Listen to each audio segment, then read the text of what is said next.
செஞ்சா அதிசயத்தை யாரு புரிஞ்சா வெதக்கிற கைதானே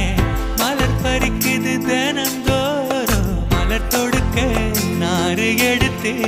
யார் தொடுத்தா மாலை